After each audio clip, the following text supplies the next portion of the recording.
คุณเลยนะสลัมเราคนมีนอกคุณบอกคือว่าน้อยมันขาดนะนาทีมคุณเราหมดคัดแล้วสวัสดีทุกคนวันนี้เรากำลังสิไปลงน้ำพี่น้องไปยามแยงว่าจะเป็นอะไรกับไปส้มกันน้องพี่น้องว้าวว่าจะได้หรือว่าได้นะไปส้มแล้วเขาชี้ทายให้พี่น้องเบิ่งบรรยากาศเขตพังเซนะว่าจะเป็นอะไรธรรมศาสตร์ของบ้านนอกของเฮานะว่าจะเป็นอะไรไปส้มกันเลยนี่พวกนี้เลยเนาะเป็นนายพรานผู้ที่จะชวนเฮาไปยามแยงแม่นบ่จะเป็นอะไรพี่น้องนี่คือบรรยากาศเส้นทางลงเซ่พี่น้องเอ้ยกะประมาณนี้มีแต่ทางกูควายเนาะธรรมชาติดีหลายเห็นไหมเนาะว้าว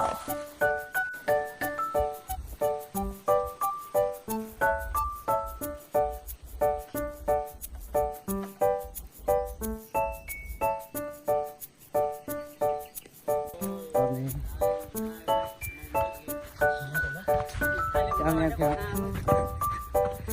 นี่คือว้าวเทสลอนเลยว้าวบ่มีปลามีแต่เต่าตอนนี้เขากำลังวางแผนให้ตัวให้ลงเนาะบ้านพี่น้องเฮ็ดแต่เขตบ้านเขาเฮ็ดแบบนี้ทุกคนเพราะว่ามันสบายพี่น้องเลยเพราะว่าถ้าเขาจะยามเขายกแยงเอามันจะบ่เสียแห้งเนาะบ่คือแตะกี้แต่ก่อนเนาะเขาได้สะเอาพี่น้องเลยเดี๋ยวนี้แหละมันก็ทันสมัยแล้วเนาะเขาก็มีแต่อยากกินปลามันก็ง่ายๆพี่น้องเลยมีแต่ยกแยงเอาแบบนี้ใส่แยงเอาแล้วเขาจะยามเขาก็ยกเอาพี่น้องเลยได้ปลาหรือบ่ได้เนาะก็ลุยนำกันพี่น้องเพราะแต่ก่อนที่เขาก็เคยยามเลยก็เคยมายามตลอดนะแล้วก็พอได้กินเนาะแล้วก็ครั้งนี้เขาบ่ฮู้อาจจะได้หรือบ่ได้เนาะแล้วก็ลุยนำกันพี่น้องตอนนี้เขาก็เอาหยังขึ้นแล้วเนาะตอนนี้ก็กำลังหาปลาพี่น้องได้หรือบ่ได้เนาะคือบ่เห็นตัวปลาเลยเนาะนี่แต่ปลาน้อยๆพี่น้องแต่ก่อนที่เขาเคยมายามพอได้ปลาบักใหญ่ๆแต่สุดนี้แบบโมโหมันบ่เข้าหรือว่าอะไรกะประมาณนี้เลยพี่น้องโอ้ยแม่งมันกะขาดแน่อะไรแบบใบไม้ก็ลายพี่น้องมันบ่ได้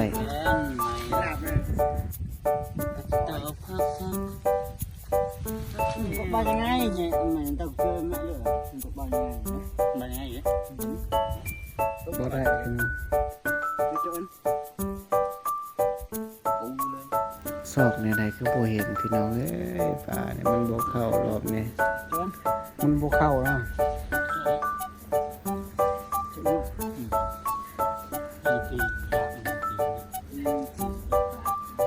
มันบ่เข้าอ้ายเดี๋ยวซอกหาแต่บ่เห็นตัวปลาแล้วก็เห็นแล้วพี่น้องโอ้ปลาตัวน้อยด้วยนะแต่ซ้ำให้ละปลาบ่ได้มันบ่เข้าพี่น้องเอ้ย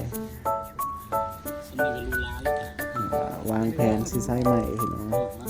ใส่รอบหน้าน่าจะได้เนาะน่าจะถ่ายให้พี่น้องเบิ่งว่าเป็นอะไรเนาะรอบนี้เสียท่ามันบ่ได้ปลาบ่เข้า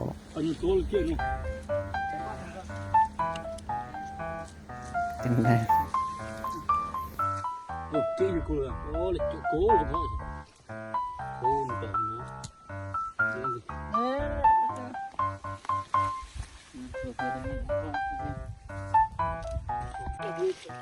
อาจารย์ไปได้วิธีใส่ประมาณนี้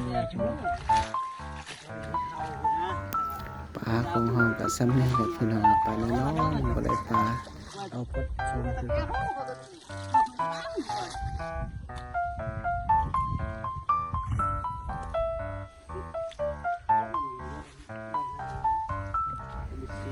นี่คือ คือป้าน้อ ที่ ย เฮาใส่ก็คือนี่แหละพี่น้องใส่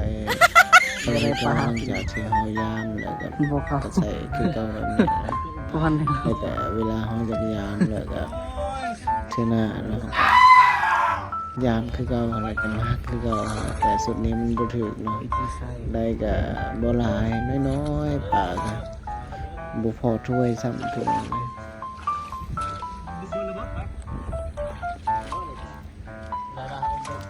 เก่งเอากับซ้ำนี่พี่น้องเลย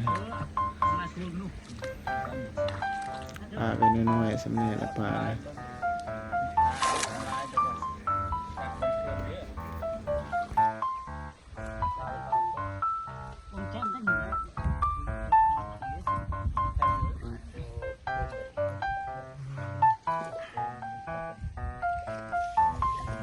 น้อย กรรมกรชำระเลยจ้ะเดือนนึงชำระ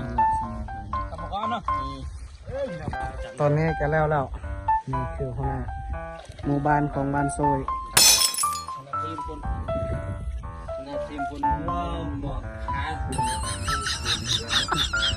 ใครจะดู ในคณะทีมเนี่ยนี่มีแต่ลูกน้องเพิ่นหมดเนี่ย ว้าว ดูฟ้าให้นะครับซับมาไฟนี่ลูก ในหัวหน้า เอาได้อันนี้ปันเดียวนี่จะเคยเสียเสียมือจุดกลางเลย